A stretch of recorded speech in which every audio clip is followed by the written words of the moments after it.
Now, here's my own take on this week's midterm elections. To be honest, and because I be listening to the news all the time, I too got caught up in the bloodbath narrative. Why? Well, because white people are 70% of the electorate in this country. Yeah, 70%. And to be honest, I just do not trust that in a country built on slavery and genocide, that white voters won't move to push us all off a cliff at any time for no fucking reason at all, except racism, implicitly or explicitly. Case in point, on election night, I was sitting on my porch with my sisters, Angela and Tiffany, and one of my neighbors comes walking down the street with his dog. He starts telling me all kind of shit. And now for context, honey, in my neighborhood that has hella white people in it, people are starting to get up in arms about crime. Our neighborhood is literally so fucking quiet. And yeah, every so often you might have somebody go through your car if you leave the shit unlocked.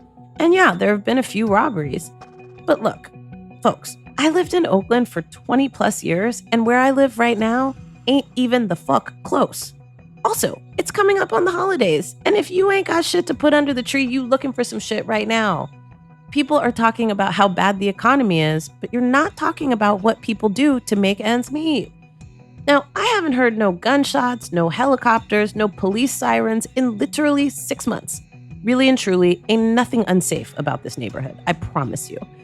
Now, anywho, this neighbor is talking to me about he done fucked up his back because a white meth head broke into his house during the day, and he fought old boy. Now, mind you, he's high off muscle relaxers, and I can tell this because he keeps repeating the shit he done already said about 5 fucking times. But here's the kicker. He then starts talking about how we're neighbors, and it doesn't matter how we vote. And I just took a deep breath in and a deep breath out, because even though a white meth head broke into this man's house, he ain't voting for Donald Trump and Brian Kemp and those people because he's scared of white people. He's scared of a black planet and a planet of color. Period. So back to the midterms, honey. I be scared and frustrated about how some white voters, especially white affluent voters, sometimes be on some cap shit. And this midterm was no different. But this time I was reminded that there is something that connects us. And that basically is that we want to be able to have a say. We want to have a say in our futures. And the fact that this election cycle was not a clean sweep was actually really important. It means that there's a potential for an anti-fascist coalition. And you know what? It has to include white voters too. And not just the progressive, anti-establishment, love is love, science is real, Black Lives Matter progressive white people. So how do we do that, my friends? The other piece of my take on the midterms is this.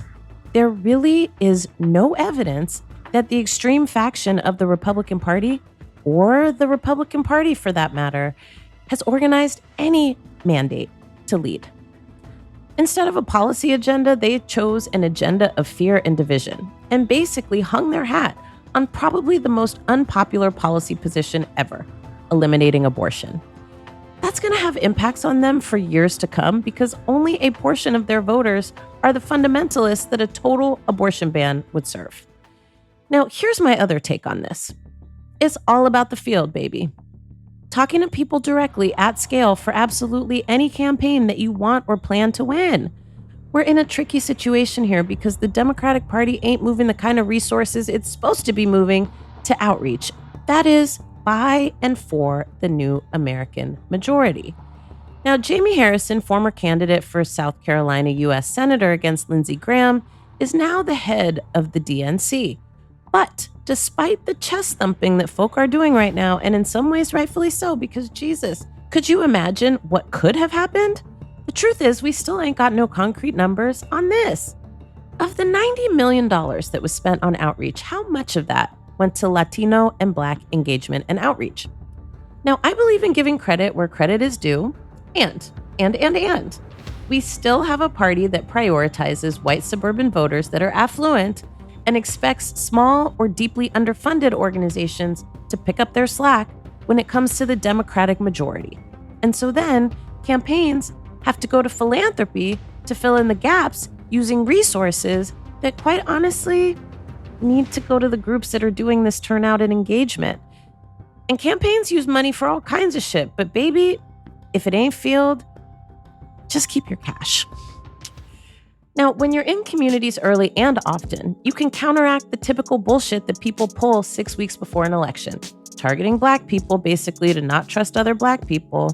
And yes, I'm looking at you, your clown-ass Kanye West. And then also Negroes trying to get some shit for themselves at the last minute. Yes, Killer Mike, I'm looking at you. And I'm gonna need to see those receipts about Kemp following through on whatever the fuck he promised you, son. His track record ain't good, but anywho. Or whatever kind of clown shit niggas be on to keep Black people from actually being powerful in election cycles. Now, I, for one, am tired about agonizing over whether or not Black people gonna show up. We've been showing up. I'm tired of the stories about Black men, at this point, Black men been doing what they supposed to do, okay? And whoever ain't, bless their hearts.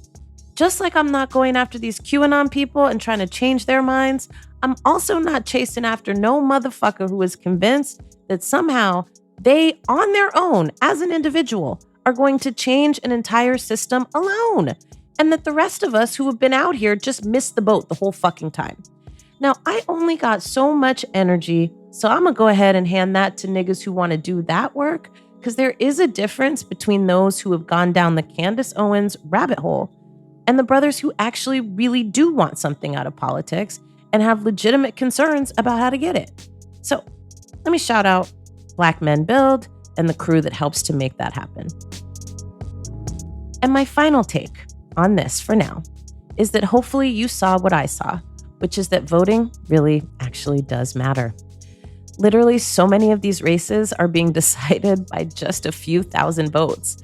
So yes, when you vote, it literally can change the course of a race. So move accordingly, please. Democracy thanks you, and so do I.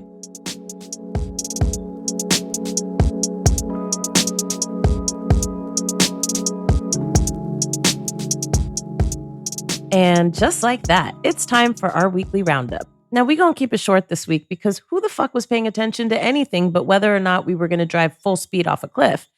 In any case, here is a short list of the things we just ain't going to do. Number one, and literally probably like almost the full list for this week, paint these states with a wide brush when we're talking about what went down. Now, look, y'all, maybe this is because I just moved to Georgia, but it's leaving a bad taste in my mouth when we talk about whole ass places being fucked up, when we know good and damn well our people are living inside the empire. All I'm saying is, let's be specific, shall we? Is it Florida that's fucked up, or is it Ron DeSantis and the people who keep him in power? Is it Georgia that's fucked up, or is it Brian Kemp and Brad Raffensperger and the people who keep them in power? Is it Louisiana that's fucked up, or is it the people who voted to keep slavery legal? I'm just making a point here that we want to be careful not to talk down on places that have been hamstrung by white supremacy. Please, always remember, there is resistance in the belly of each of these beasts, and we want to shout out those people who try to change the tide. People like friends and families of Louisiana's incarcerated children in Louisiana, who, despite the odds, got them to close a youth prison and are now trying to keep them from putting kids in fucking Angola prison, which is one of the worst prisons in the country, if not the world. People like Florida Rising, who's been busting their ass statewide to activate Black and brown voters, despite being regularly and relentlessly attacked by Ron DeSantis and his Gestapo. And don't even fucking get me started on Georgia, y'all. Y'all knew these folks' names in 2020 when they saved the country, but then y'all fucked around and didn't move as much money as you should have to these organizations to do what they do best. And y'all got the nerve to say, gee, thanks, Georgia. That's just some asshole shit, so please stop it.